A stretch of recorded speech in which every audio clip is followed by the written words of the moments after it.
Hi guys, welcome to our channel mister Sisindri. Big boss హౌస్లో ఈ week టాస్క్లో భాగంగా ప్రభావతి 2.0 టాస్క్ జరుగుతున్న సంగతి తెలిసిందే. ఈ ప్రభావతి టాస్క్ తాజాగా ముగిసింది. శక్తి టీం ప్రభావతి టాస్క్లో దుమ్ము రేపే పర్ఫార్మెన్స్ అదరగొట్టేశారు అని చెప్పవచ్చు. ఇక అసలు సంగతి ఏంటి అంటే, బిగ్ బాస్ హౌస్లో ప్రభావతి టాస్క్ జరిగే సమయంలో బిగ్ బాస్ ఒక సర్ప్రైజ్ ఇచ్చాడు. అయితే ఆ సర్ప్రైజ్ ఏంటి అంటే, ప్రభావతి టాస్క్లో గుడ్లు కూడబెట్టాలి అని చెప్పిన సంగతి తెలిసిందే. అయితే ఆ గుడ్లు బిగ్ బాస్ పంపే క్రమంలో ఒక రెడ్ కలర్ గుడ్డు కూడా బిగ్ బాస్ రాత్రి సమయంలో ప్రభావతి ద్వారా హౌస్లోకి పంపించాడు. అయితే ఆ రెడ్ కలర్ గుడ్డును నిఖిల్ చూసి చాలా సైలెంట్గా తీసి దాచిపెట్టుకున్నాడు.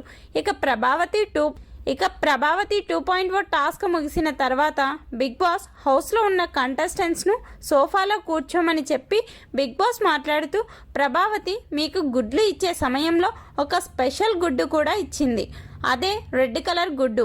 ఆ స్పెషల్ గుడ్డు ఎవరి దగ్గర ఉందో చెప్పండి అని అడిగాడు. దీనితో అభయ్ క్లాన్ సభ్యులు షాక్ అయ్యారు.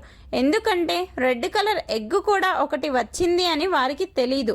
బిగ్ బాస్ అడగగానే నిఖిల్ తన వద్ద ఉంది అని తీసి చూపిస్తూ చెప్పడంతో బిగ్ బాస్ మాట్లాడుతూ, రెడ్ కలర్ ఎగ్ను సాధించిన శక్తి టీంకి ఒక అద్భుతమైన అవకాశం దక్కుతుంది అని.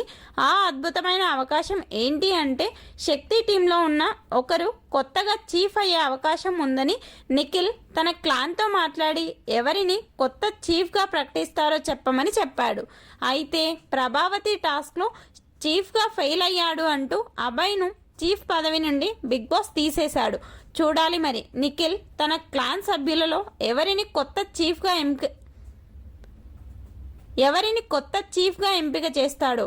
మీ అభిప్రాయం ప్రకారం నిఖిల్ క్లాన్ నుండి ఎవరు కొత్త చీఫ్ అయ్యే అవకాశం ఉందని భావిస్తున్నారో వారి పేర్లను కమెంట్స్ రూపంలో తెలపండి. Please subscribe our channel mister సిసింద్రి.